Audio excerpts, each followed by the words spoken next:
Hello friends, welcome back to job related channel. आज की इस क्लास के अंदर हम जो 6 तारीख का इवनिंग शिफ्ट का जो पेपर है उसके जो आंसर की है उसके बारे में डिस्कस करेंगे। और मैं जो आंसर बताऊंगा वो बिल्कुल एक्यूरेट होने वाले हैं, चाहे आप बाद में क्रॉस चेक कर सकते हैं। मैं आपको टू द पॉइंट सिर्फ और सिर्फ इसकी जो आंसर है वहीं बताऊंगा, उसके अलावा मैं कोई भी सोल्यूशन वगैरह करवाने के लिए नहीं हूँ। यानी कि आप समझ लीजिए कि मैं आधे घंटे के अंदर आपका पूरा पेपर एनालाइज करवा दूंगा और आप अपने मार्क्स चेक कर सकते हैं बाद में कि कितने आपके मार्क्स बने हैं। तो चलिए बढ़ते हैं अपनी क्लास की तरफ। तो पहला जो क्वेश्चन है वो है कि एंथ्रोसाइट क्या है। एंथ्रोसाइट, इसका आंसर है यह सर्वोत्तम गुण वाला कठोर कोयला है, यानी कि सी is the right answer.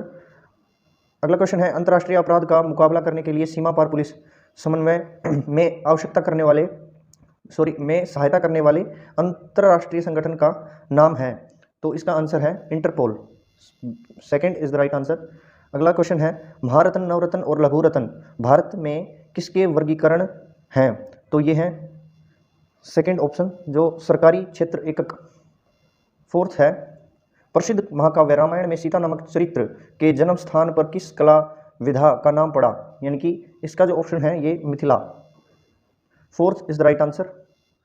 Fifth question है किसकी शिक्षाओं और संभाषणों को उसकी मृत्यु के बाद उसके शिष्यों द्वारा लिखा और त्रिपिटक के रूप में संकल्पित किया गया। तो बुद्ध। त्रिपिटक किससे संबंधित है, तो बुद्ध से संबंधित है, बौद्ध धर्म से संबंधित है ये। अगला क्वेश्चन है आरक्षित निर्वाचन क्षेत्र किससे कहते हैं। तो इसका जो सेकंड आंसर जो है वो राइट हो जाएगा। ऐसा निर्वाचन क्षेत्र जिसमें केवल आरक्षित श्रेणियों का प्रतिनिधित्व करने का दावा करने वाले राजनीतिक दल चुनाव लड़ सकते हैं, is the right answer. Seventh question है आपातकाल की अनुच्छेद 352 के प्रवर्तन में होने पर निम्नलिखित में से किस मूल अधिकार को निलंबित नहीं किया जा सकता, यानी कि बाकी के सारे जो अधिकार हैं वो निलंबित किए जा सकते हैं सिवाय एक के। तो यह है दैहिक स्वतंत्रता का अधिकार, राइट टू पर्सनल लिबर्टीज। अगला जो क्वेश्चन है विश्व पर्यावरण दिवस के वर्ष 2022 की विषय वस्तु यानी कि थीम क्या है। इसमें थोड़ा सा डाउट है और हो सकता है कि इसका जो आंसर है मेरे हिसाब से फोर्थ होना चाहिए, बाकी इसमें डाउट रहेगा। अगला जो क्वेश्चन है इसको आप एक बार क्रॉस चेक कर लेना, देख लेना एक बार, यानी कि 68वें राष्ट्रीय फिल्म पुरस्कार में किस राज्य ने सर्वाधिक फिल्म हितैषी राज्य का पुरस्कार जीता। तो इसका जो आंसर है मध्य प्रदेश, यानी कि fourth is the right answer. मैं जो आंसर करवा रहा हूँ आपको बिल्कुल सटीक होंगे, बिल्कुल एक्यूरेट होंगे। निम्नलिखित में से कौन सा कथन ठोस वस्तु की अवस्था परिवर्तन के बारे में सही है। तो पहला जो क्वेश्चन है ये नहीं हो सकता, क्योंकि तापमान, हम सोचते हैं कि तापमान घटता है या बढ़ता है। जैसे कि मान लीजिए बर्फ़ के पास अगर हम अगर उसको हीट देते हैं तो हम सोचते हैं कि उसका जो तापमान है वो बढ़ रहा है, तो ऐसा नहीं होता है। इसके जो आंसर हैं वो बी और सी इज़ द करेक्ट आंसर, यानी कि बी और सी, ए को छोड़ के बी और सी इसके आंसर हैं। ये साइंस का अच्छा एक क्वेश्चन था। निम्नलिखित में से कौन सी धातु मध्यम अभिक्रियाशील धातु है, यानी कि इसका जो आंसर है ये Fe यानी कि iron is the right answer. अगला क्वेश्चन है ये अपना कंप्यूटर से है, GUI की फुल फॉर्म क्या है, यानी कि आपको इंग्लिश वाला जो पोर्शन है उसमें आपको अच्छे से समझ में आएगा। ये देखिए व्हाट इज GUI, GUI क्या है, तो graphical user interface. Second is the right answer, graphical user interface. 13th है इंटरनेट बैंकिंग वेबसाइट सामान्यतः वर्चुअल कीबोर्ड अथवा ऑनलाइन कीबोर्ड उपलब्ध करवाती हैं, क्योंकि वो सिक्योरिटी देती हैं और उनकी साइट के अंदर ही आप एक वर्चुअल कीबोर्ड के कारण अपना जो पिन कोड है वगैरह है जो भी है वो डाल के एक्सेस कर सकते हैं। इसलिए सिक्योरिटी के लिहाज से ये किया जाता है। ये प्रयोगकर्ता को सुरक्षित तरीके से पासवर्ड लिखने में सहायक है, is the right answer. 14th जो क्वेश्चन है उस सॉफ्टवेयर का नाम बताइए जो कंप्यूटर सिस्टम में सही रखरखाव और संरूपण के लिए उपयोग होता है। तो सिस्टम यूटिलिटीज़, यानी कि सिस्टम यूटिलिटीज़ जो यूटिलिटी प्रोवाइड करते हैं किसी भी कंप्यूटर सिस्टम को, तो fourth is the right answer. निम्नलिखित में से कौन सा कथन ब्लॉकचेन टेक्नोलॉजी के बारे में सही नहीं है। ब्लॉकचेन टेक्नोलॉजी के बारे में सही नहीं है, इसका जो आंसर है वो इसका answer fourth is the right answer. केवल स्वामी ही ब्लॉक के निजी डाटा और जानकारी तक पहुंच सकता है। Only the owner has access to the private data of the block. Next question है ये अपना रीजनिंग शुरू हो गई है। जिस प्रकार MMA AMM के बराबर है उस तरीके से PPR किसके बराबर है, तो RPP, यानी कि second is the right answer. Second answer हो जाएगा इसका। अगला जो क्वेश्चन है वो ये है कि 12 अगर 72 के बराबर है तो 6 किसके बराबर होगा? अगर 12 का स्क्वायर करेंगे तो 144 और उसका हाफ कर देंगे तो 72। अगर 6 का स्क्वायर करेंगे तो 36 और उसका हाफ कर देंगे तो 18। 18 इज द राइट आंसर, यानी कि 4 इज द राइट आंसर। निम्नलिखित में से भिन्न पद ज्ञात कीजिए। बढ़ई आरा, यानी कि वो आरे से काम करता है। किसान हल चलाता है। श्रमिक फावड़े से काम करता है। तो संगीतकार जो है वो गाना गाता है, उससे काम थोड़ी करता है। तो इसका जो आंसर है वो 2 इज द राइट आंसर, संगीतकार गाना। अगला ये जो 19 वाला जो क्वेश्चन है, इसके अंदर पोडियम बनेगा, पोडियम। और पोडियम जो है वो है अपना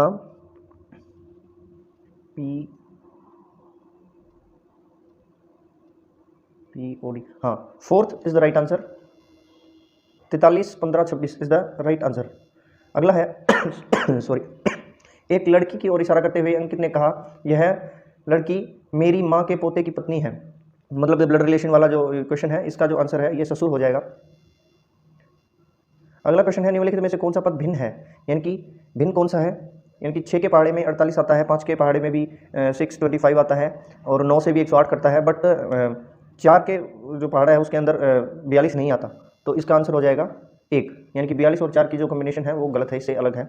और अगला ये श्लोक से है, रिलेटेड है, सभी चूहे बिल्लियाँ हैं, सभी शेर बिल्लियाँ हैं, सभी हिरण शेर हैं। तो इसका जो राइट आंसर है वो A, यानी कि 1 इज द राइट आंसर। केवल 1 और 2 निकलते हैं, आप इसको निकाल के देख सकते हैं, और बिल्कुल यही आंसर है। अगला जो क्वेश्चन है, निम्नलिखित श्रृंखला को पूरा करने के लिए नीचे दिए गए विकल्पों में से लुप्त संख्या, यानी कि इसका जो आंसर है ये 12 और 56 आएगा। 3rd is the right answer. अगला जो क्वेश्चन है, आप एक देश के वित्त मंत्री हैं। हर पेपर में ये ऐसा क्वेश्चन पूछा गया है बार बार, साइकोलॉजी से रिलेटेड है। तो इसका जो आंसर है वो सबसे लंबा वाला जो आंसर है वही हो जाएगा, देश की अर्थव्यवस्था में वृद्धि करने के लिए अच्छी वित्तीय नीतियाँ लागू करेंगे, is the right answer.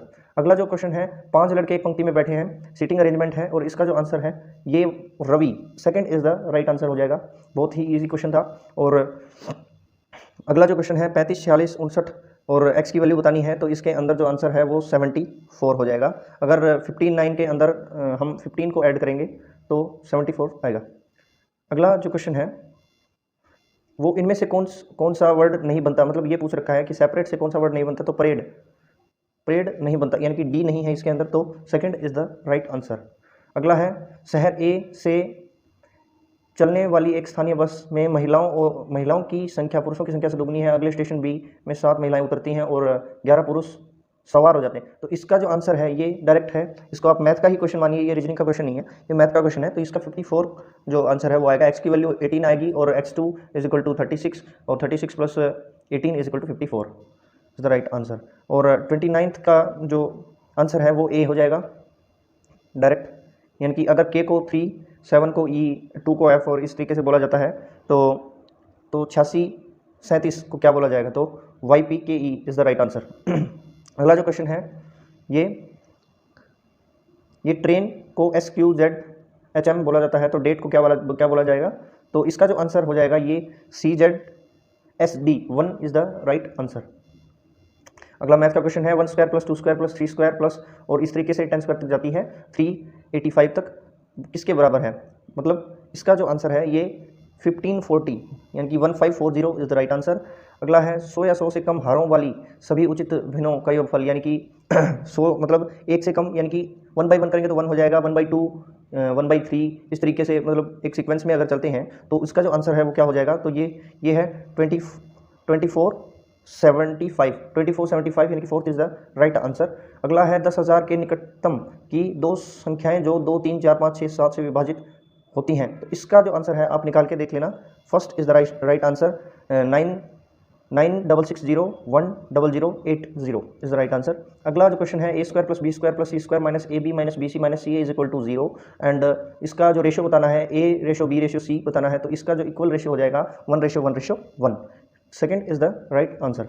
35th है, 15 पुरुष 18 महिलाएं 12 लड़के एक साथ काम को एक दिन में करते हैं, तो 2070 रुपये कमाते हैं। ये टाइम एंड वर्क से है ये क्वेश्चन, और इसका जो आंसर है 240 इज द राइट आंसर। आप मैच कर सकते हैं, 240 इज द राइट आंसर। अगला है, सडन इंडिसेस से है 0.75 की क्यूब अपॉन 1 माइनस 0.75, इस तरीके से है, तो इसका जो वर्गमूल पूछ रखा है, तो इसका वर्गमूल हो जाएगा 2 इज द राइट आंसर।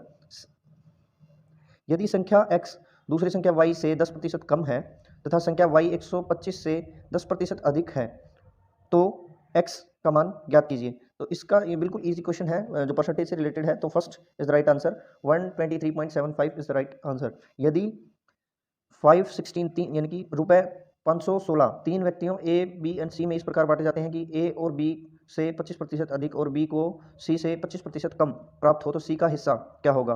तो 192 will be the right answer. अगला क्वेश्चन है, दो मित्रों ने एक व्यापार में क्रमशः 30,000 50,000 लगाए। ये परसेंटेज से भी बार बार क्वेश्चन पूछे गए हैं। वर्ष के अंत में उन्हें 16,000 रुपये का लाभ प्राप्त हुआ। तो लास्ट में बताना है कि प्रत्येक को कितना कितना लाभ मिला। तो इसका जो आंसर है वो 7,000 और 9,000 आंसर हो जाएगा। यानी कि जो 16,000 है वो दो जगह 7,000 और 9,000 में डिवाइड हो जाएंगे जो प्रॉफिट है। ए 50 पेज की एक हस्तलिपि को कॉपी करने में 8 घंटे लेता है, जबकि बी उसे हस्तलिपि को 6 घंटे में कॉपी करता है। ये भी एक मतलब टाइम एंड वर्क से ही है, थोड़ा सा बदल करने के लिए स्टेटमेंट चेंज कर दिया है। तो इसका जो आंसर है वो 6 से ही 6/7 घंटे हो जाएगा। अगला जो क्वेश्चन है, एक एक्सप्रेस गाड़ी 100 किलोमीटर पर आवर की गति की औसत चाल से चलती है और हर 75 किलोमीटर के बाद 3 मिनट्स के लिए रुकती है। प्रस्थान बिंदु से 600 किलोमीटर पर अपने गंतव्य पर पहुंचने के लिए यह कितना समय लेती है। तो इसका जो आंसर है, ये ट्रेन वाला जो चैप्टर है उससे है, तो 6 घंटे और 21 मिनट इसका आंसर है।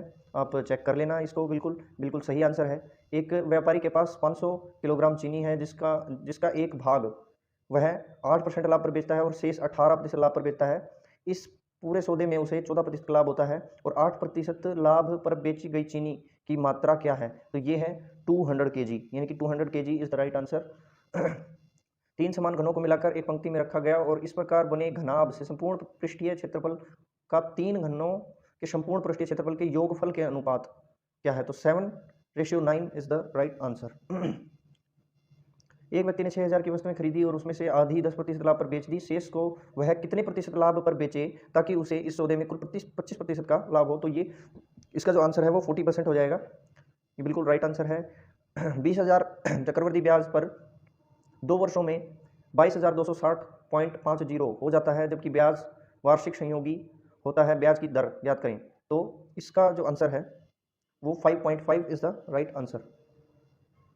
अगला क्वेश्चन है, ये अपना इंग्लिश के जो क्वेश्चन है वो शुरू हो गए हैं और ये पहला ही पैसेज है। तो पैसेज में जो आप पढ़ लेना, मैं पढ़ चुका हूँ और एनालाइज करके ही आपकी जो आंसर की है उसको बता रहा हूँ। तो इसका जो पहला जो क्वेश्चन है, the author says that in later year his love is put diminished because, इसका जो आंसर है वो सेकंड हो जाएगा। He had better experiences with man than with books. Second is the right answer. Second इसका जो right answer हो जाएगा। 47 है, which one of the following statement best reflects the main argument of the passage. इसका जो answer है वो it is the experience with other human being that nourishes one's life and not necessarily books. Third is the right answer. जो सबसे लंबा जो answer है वही इसका राइट आंसर है। Which one of sorry which one of the pair of phrases best help to bring out the metaphorical meaning of the meadow of my life। इसका जो आंसर है vast and rich life। Second, vast and rich life is the best answer for this। 49 का है, सिनोनियम बताना है rest का। तो rest का जो सिनोनियम है वो गिव अप, यानी कि रेस्ट करना, तो गिव अप करना is the right answer. Pick up the antonym, antonym बताना है मोशनलेस का। मोशनलेस का अगर एंटोनियम बताते हैं तो lively, lively is the right answer. अगला है pick up the wrongly spelled word, तो performance is the right answer. Performance यानी कि fourth is the right answer. आप चेक कर सकते हैं pick out the correctly spelled word, तो इसका है second, immaculate, immaculate is the right answer. fill in the blanks with a suitable alternative। he wanted to swim in the pool। to swim in the pool is the right answer, यानी कि fourth इसका जो है right answer हो जाएगा। और अगला है 54th जो क्वेश्चन है, son was being taught by Anil. ये पैसिव में है तो बीइंग आया है और इसको एक्टिव में बदलना है। Son was being taught by Anil, तो आईएनजी आना चाहिए, तो Anil was teaching Saran. Second is the right answer. अगला जो क्वेश्चन है ये भी सॉरी ये भी एक पैसेज ही है और इसका जो आंसर है अपना, इसका जो सही आंसर है, मैं इसका SP और हाँ fourth is the right answer, बिल्कुल सही है, मैं थोड़ा सा पजल हो गया था।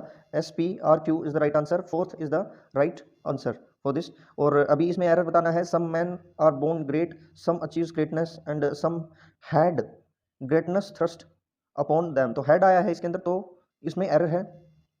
सो C is the right answer for this particular question. 57th है, fill out the correctly indirect speech from the following sentence. He said to her you can not see the chairman. तो first हो जाएगा, इसका जो answer है वो first हो जाएगा। ही टोल्ड हर दैट सी, मतलब सिर्फ इसी के अंदर सी है, तो she could not see the chairman. First is the right answer. Fill in the blanks with the suitable preposition.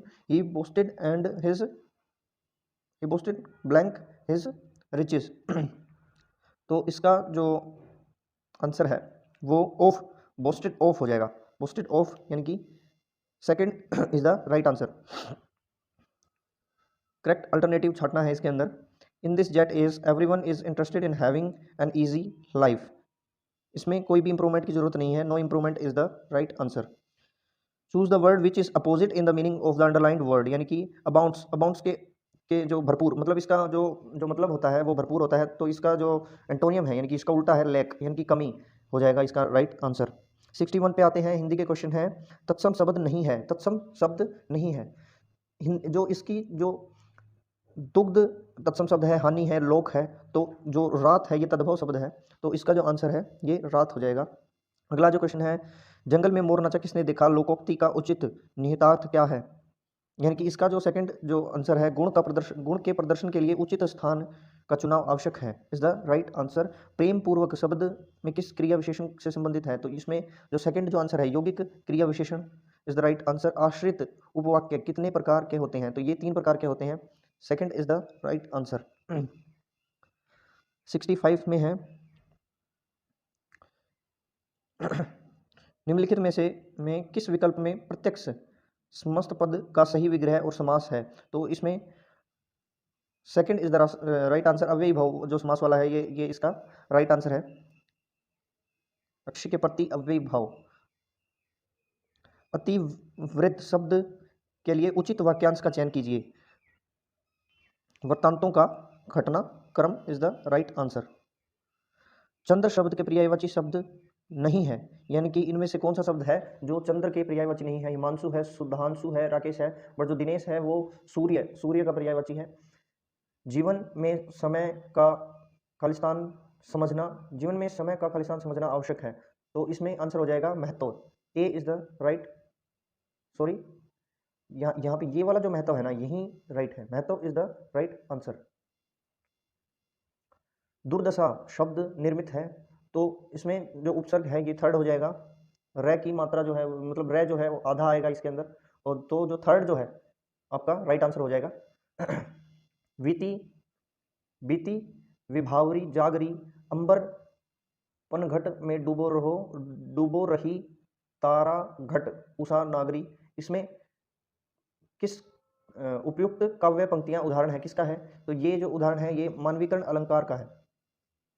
अगला क्वेश्चन है, विराम चिन्ह की दृष्टि से कौन सा अशुद्ध है, तो इसमें इसमें आपका जो आंसर है, बाकी के सारे सही हैं, तो इसका जो आंसर है ये मेरी माँ ने पुकारा, इसमें थोड़ा पानी दे दो, योजक चिन्ह, ये रॉन्ग है इसके अंदर, यानी कि third is the right answer. और जो 72 का जो आंसर है वो है प्रत्यय की दृष्टि से असंगत विकल्प, प्रत्यय की दृष्टि से असंगत विकल्प, इसका फोर्थ आंसर है सुच प्लस आलू, सचालू नहीं होता, सुचालू होता है। अगला क्वेश्चन है, संधि की दृष्टि से कौन सा विकल्प असंभव है, तो इसका है मति प्लस अभिमान, मात्या नहीं होता, तो ये है fourth is the right answer. दिए गए किस विकल्प में पुल्लिंग शब्द है, तो नाटक इसका आंसर हो जाएगा, बाकी की सारी जो है ये स्त्रीलिंग जो शब्द है। अगला जो क्वेश्चन है, आपकी खालिस्तान का अवश्य पालन होगा, इसमें अवज्ञा, अवज्ञा का उल्टा बताना है तो आज्ञा हो जाएगा, आज्ञा is the right answer. 76 question है, हरियाणा के प्रथम राज्य कवि की उपाधि किस व्यक्ति को प्रदान की गई है, तो इसका जो आंसर है उदय भानु हंस। Is the right answer. अगला है हरियाणा से संबंधित निम्नलिखित खिलाड़ियों में से किसने टोक्यो 2020 पैरालंपिक में स्वर्ण पदक प्राप्त किया था? तो ये सुमित अंतिल हैं, इन्होंने स्वर्ण पदक प्राप्त किया था। निम्नलिखित में से किस खिलाड़ी ने राष्ट्रमंडल खेल 2018 में कुश्ती में कांस्य पदक जीता है? इसका आंसर मेरे को नहीं पता है, क्योंकि 2018 में साक्षी मलिक ने कांस्य पदक जीता था, इनमें से किसी ने भी उसमें मेडल नहीं लिया था। तो हरियाणवी लोकोक्ति तावला से बावला का अर्थ है, तो इसका जो आंसर है, उतावले आदमी का विवेक शून्य होता है। Third is the right answer. Gita का प्रथम श्लोक कुरुक्षेत्र की व्याख्या किस रूप में करता है? तो धर्मक्षेत्र के रूप में करता है। इसका जो आंसर है वो third is the right answer. 81 का क्वेश्चन है, निम्नलिखित में से कौन सा हरियाणा की महिला का पारंपरिक परिधान है जो दुल्हन को विवाह के समय दिया जाता है? तो दिमाच बोलते हैं इसको, दिमच लिख रखा है, तो दिमाच is the right answer. Haryana की पारंपरिक वेशभूषा में फरगल क्या है? फरगल है बच्चों का टोपा जो होता है, जो छोटा छोटा टोपा होता है, जो उनकी माँ के द्वारा बनाया जाता है सर्दियों में, तो बच्चों का टोपा is the right answer. Mahabharata में हरियाणा को क्या कहा जाता था? तो fourth is the right answer, Bahudhanyak. Panipat की तीसरी लड़ाई मराठा शासकों और किसके बीच में हुई थी? अहमद शाह अब्दाली और मराठों के बीच में हुई थी, सदाशिवराव और अहमद शाह अब्दाली, यानी कि second is the right answer. Bhakra dam project के संस्थापक कौन है? तो सर छोटूराम, यानी कि चौधरी छोटूराम। बहुत easy question, is the right answer. Mahabharata का युद्ध हरियाणा के किस क्षेत्र में हुआ था? तो कुरुक्षेत्र में हुआ था। फिर से मतलब बिल्कुल ही इजी क्वेश्चन है हरियाणा के। और प्रशासनिक राजस्व के उद्देश्य से हरियाणा राज्य को कितने भागों में बांटा गया है? तो 6 भागों में बांटा गया है। अगला है, किस वर्ष में हरियाणा विधानसभा की सीटों की संख्या बढ़ाकर 90 कर दी गई थी? तो 1977 के अंदर ही 2026 तक इसकी जो संख्या है वो 90 कर दी गई थी। अगला जो क्वेश्चन है, जटायु संरक्षण केंद्र जेसीबीसी की स्थापना कब हुई, जिसे पहले गिद्ध देखभाल केंद्र के नाम से जाना जाता था? तो इसका जो आंसर है 2001। भारतीय जनगणना 2011 के अनुसार जनसंख्या की दृष्टि से हरियाणा भारत का 18वां सबसे बड़ा राज्य है, यानी कि second is the right answer. Haryana के दक्षिण पश्चिम में कौन सा राज्य है? दक्षिण पश्चिम पूछा है, तो राजस्थान। कौन सी नदी वर्षा ऋतु में राज्य के अंबाला और कुरुक्षेत्र जिले में बाढ़ का मुख्य कारण है? तो मारकंडा जो नदी है वो मुख्य कारण है बाढ़ का। नर नारायण गुफा हरियाणा के किस जिले में स्थित है? तो ये यमुनानगर जिले में स्थित है। Third is the right answer. Haryana राज्य की राजधानी कहाँ है? चंडीगढ़। बहुत ही बेसिक क्वेश्चन है। दीनबंधु छोटूराम पावर प्लांट किस जिले में स्थित है? तो ये भी यमुनानगर में ही स्थित है। लास्ट 5 क्वेश्चन, चिंकारा प्रजनन केंद्र हरियाणा में कहाँ स्थित है? तो ये कैरू भिवानी में स्थित है। हरियाणा के खिलाड़ी हरविंदर सिंह किस खेल से संबंधित हैं? तो ये आर्चरी से हैं, जो कैथल से बिलोंग करते हैं, archery. Flying training centre Haryana institute of civil aviation हिक्का की स्थापना हरियाणा के किस स्थान पर की गई है? तो इसका जो आंसर है पिंजौर, जो पंचकुला में पड़ता है पिंजौर, वहाँ पे की गई है। Third is the right answer. निम्नलिखित में से 2020 में आयोजित 34वें सूरजकुंड अंतर्राष्ट्रीय शिल्प मेला फरीदाबाद की थीम स्टेट कौन सा था? तो 34वां पूछा है तो Himachal Pradesh is the right answer, और 35वां पूछता तो J&K आता है इसके अंदर। और लास्ट जो क्वेश्चन है, हरियाणा के किस वर्ष को बालिका शिशु वर्ष घोषित किया गया है? तो 2006 is the right answer. I hope कि आपको ये क्लास अच्छी लगी होगी, और मैंने बहुत ही शॉर्ट तरीके से आपको सारे क्वेश्चन बताए हैं, और जितने भी बताए हैं ना, उसमें 100% गारंटी है कि आपका कोई भी क्वेश्चन गलत नहीं है। आप बिल्कुल अपनी तैयारी को एनालाइज कर सकते हैं, अपने पेपर को एनालाइज कर सकते हैं, और अपना स्कोर जो है चेक कर सकते हैं। मिलते हैं अगली क्लास में, तब तक के लिए जय हिंद।